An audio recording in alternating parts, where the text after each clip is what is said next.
Topik utama di video kali ini, gue bakal kulik kamera dalam layarnya, charging 120 watt, gaming di HP ini, dan terakhir cukup seru. Mini tawuran chipset Snapdragon 888 lawan 888 Plus.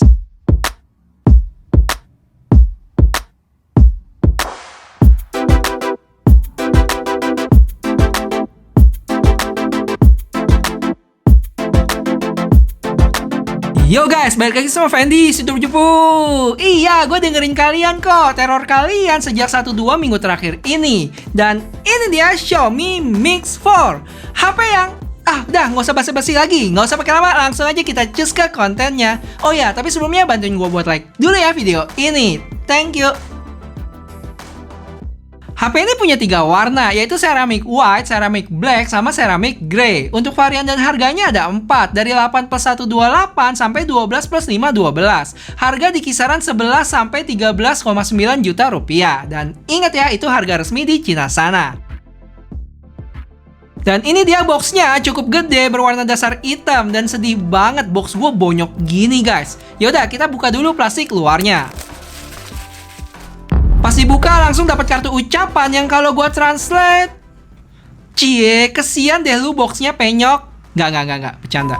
Terus langsung disambut sama HP-nya itu sendiri yang kita kesampingin dulu bentar. Di dalamnya ada 3 kotak lagi, yaitu case, adapter, dan kabel USB. Ini bener-bener ingetin gua ya sama Mi Mix Fold yang sempat gua unboxing dulu. Untuk case-nya clear dan cukup elastis, sama kayak case-case Xiaomi lainnya. Terus di box ini ada SIM ejector, kabel Type A ke Type C, dan dongle USB-C ke 3,5 mili jack. Dan di box terakhir itu yaitu adapter 120 watt. Dan ini dia menu utamanya. Pas dinyalain langsung disambut sama MIUI 12.5 berbasis Android 11. Habis itu gue cek storage-nya udah kemakan 24,8 GB dari total 512 punya gue. Habis itu langsung dimintain buat update software dari 12.5.2 ke 12.5.4. Yang mana ini udah MIUI 12.5 Enhanced Edition loh. Untuk skor Antutunya dia dapat 800.000 dan ini dia Geekbench dan 3D Marks-nya. Impresi pertama gue tentang HP ini, feel pegangnya sih mirip kayak Mi 11 Ultra karena memang sama-sama dari bahan seramik. Cuman untuk Mi Mix 4 ini lebih wah lagi ya karena desain unibody-nya. Artinya seramiknya langsung nyatu sama layar depannya. Karena biasa kan frame-nya itu terpisah sendiri kayak misalnya Mi 11 Ultra ini. Untuk desain belakang, kalau kemarin Mi 11 Ultra gue bilang kayak Poco M3, Mi Mix 4 ini mirip kayak Poco X3 GT. Iya nggak guys? Tapi gue suka sih, cukup bersih aja desainnya. Walaupun agak sedikit glossy, tapi sidik jarinya nggak terlalu parah kelihatannya. Untuk layar depannya, dia punya ukuran 6,67 inch dengan curved display di sampingnya. Dan bersih ya layarnya, sekilas nggak kelihatan kamera depan. Nanti kita bahas ini lebih lanjut, oke? Oh ya, untuk perlindungannya udah Gorilla Glass Victus di sini. Terus bezelnya juga cukup tipis. Cuman kalau dibandingin sama Mi 11 Ultra, Mi Mix 4 ini agak ngotak. Dan Mi 11 Ultra lebih melengkung di sudutnya. Di sebelah kanan ada volume dan power button, di sebelah kiri kosong, di atas ada IR blaster, mic, dan lubang speaker, dan logo Sound by Harman Kardon. Terakhir di bagian bawah ada 2 SIM card slot yang nggak bisa tambah memori.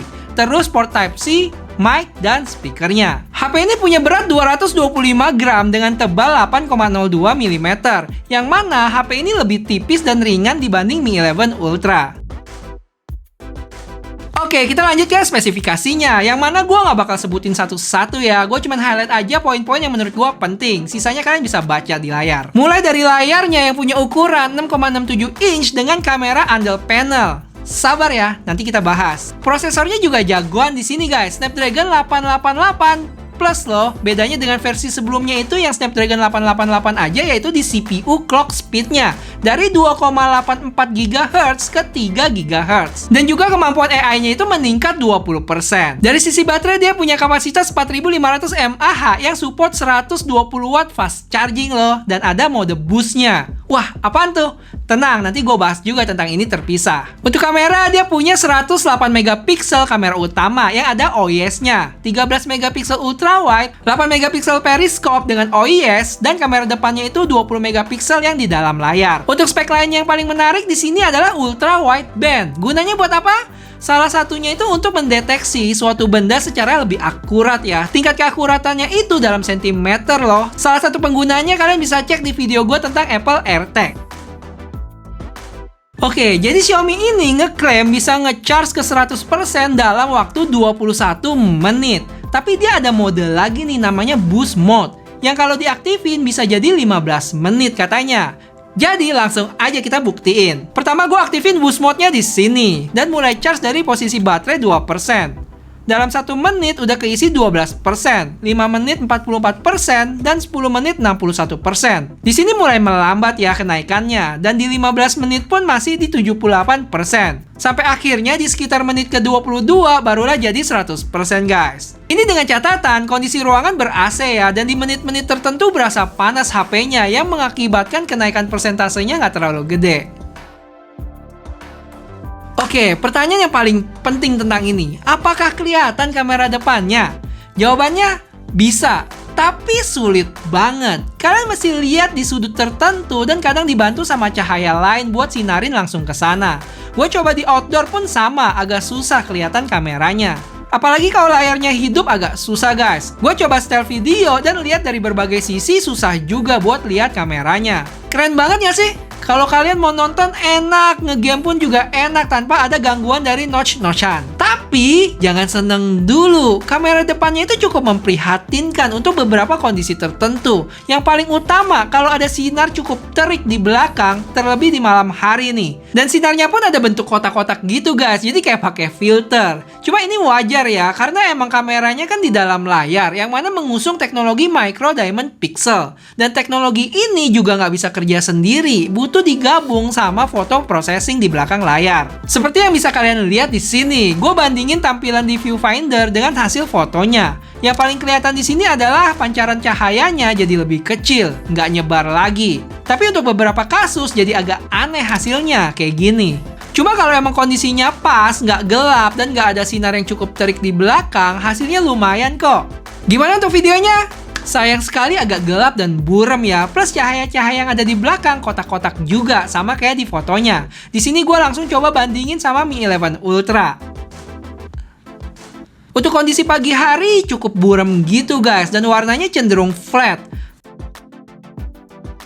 Tapi kalau kita dapat pencahayaan yang pas, hasilnya bisa mirip kok kayak Mi 11 Ultra.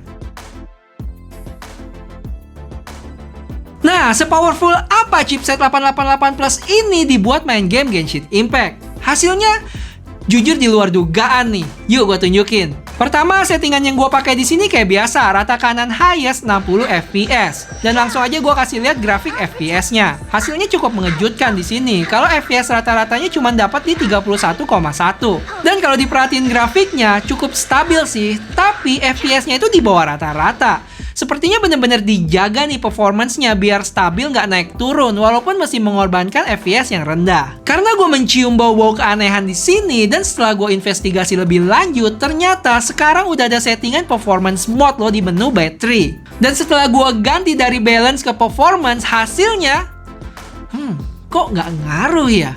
Tetap mirip di sini guys. Seakan-akan kayak kekunci gitu di 40 fps sama 30 fps. Kalian bisa lihat perbandingannya. Sebelum menit kedua grafiknya freestyle gitu, tapi setelah itu turun ke 40 fps. Dan di sekitar menit ke-4 sampai 5 gitu turun ke 30 fps. Setelah menit ke-10 sesekali bisa turun ke 23 sampai 24 fps.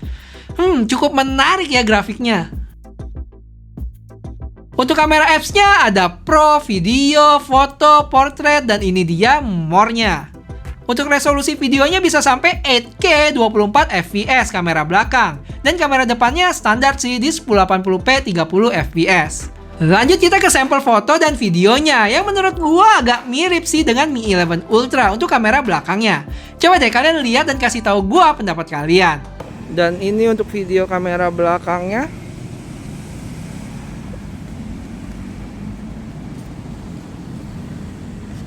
Cukup mirip kalau dilihat di sini. Oh, cuman dari sini kelihatan nih kalau pohonnya lebih hijau yang Mi 11 Ultra, guys. Oke, gue coba lari dulu ya. 1, 2, 3.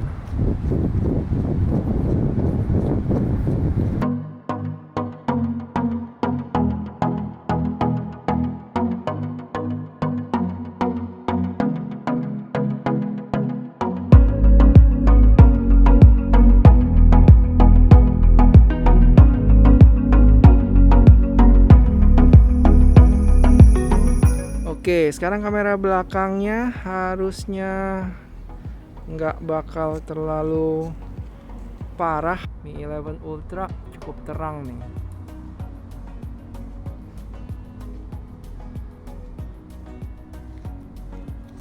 Coba kita tes stabilisasinya.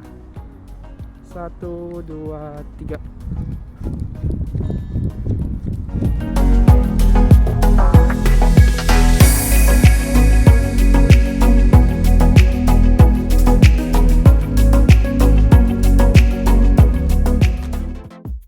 Oke, ini ada bonus buat kalian, yaitu mini tawuran chipset. Dimana gue jalanin Antutu 6 kali berturut-turut buat adu performance dari Snapdragon 888 Plus dan Snapdragon 888 aja.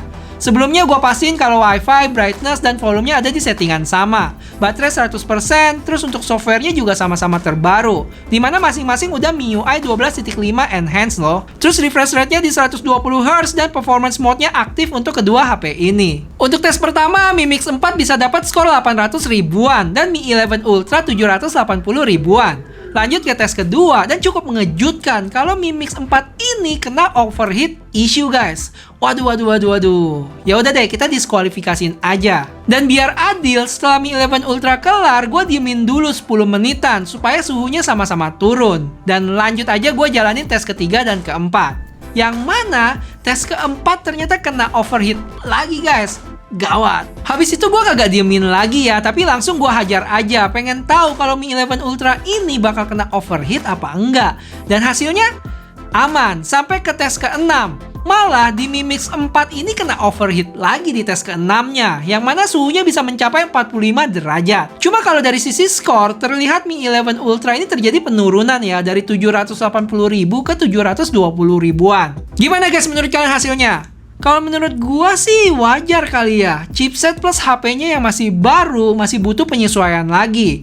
Harusnya dengan software update bakal bisa disembuhin ini. Kalau nggak salah Mi 11 Ultra itu dulu kayak begini deh, kena isu sama di awal-awal. Tapi sekarang dari tes barusan udah aman. Oke, kesimpulannya walaupun kualitas dari kamera dalam layar ini masih di bawah rata-rata untuk kondisi tertentu, tapi menurut gue ini suatu terobosan bagus ya, dimana kamera depannya itu sendiri udah cukup tersembunyi. Apalagi kalau kita bandingin sama Galaxy Fold 3 yang sama-sama punya under display kamera, cukup kelihatan di sana. Terakhir gue punya pertanyaan buat kalian guys. Jadi lebih menarik HP ini atau Mi 11 Ultra? Dengan pertimbangan, ingat dari sisi harga Mi 11 Ultra lebih mahal dibanding Mi Mix 4.